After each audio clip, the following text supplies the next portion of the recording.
আপনাদের সামনে আবার এলাম অনেক দিন পর।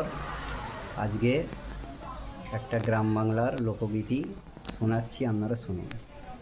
থাকিলে ডোবাখানা হবে কসুরি পানা, থাকিলে ডোবাখানা হবে কসুরি পানা, বাঘে হরিণে খানা একসাথে খাবে না, স্বভাব তো কখনো যাবে না, ও মরি স্বভাব তো কখনো যাবে না।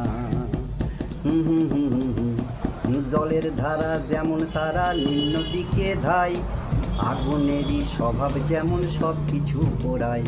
এই জলের ধারা যেমন ধারা নিম্ন দিকে ধাই, আগুনেরই স্বভাব যেমন সব কিছু পোড়ায়।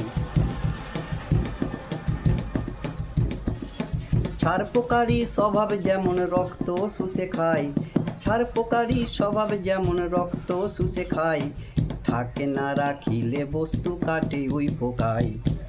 পাতিকাক পুষলে ঘরে কে বলি সে কাকা করে, পাতিকাক পুষলে ঘরে কে বলি সে কাকা করে, সে শুধুই কাকা করে কৃষ্ণ বলে না, স্বভাব তো কখনো যাবে না। থাকিলে ডোবাখানা হবে কসুরি পানা, বাঘে হরিণে খানা একসাথে খাবে না, স্বভাব তো কখনো যাবে না, হাই মরি স্বভাব তো কখনো যাবে না।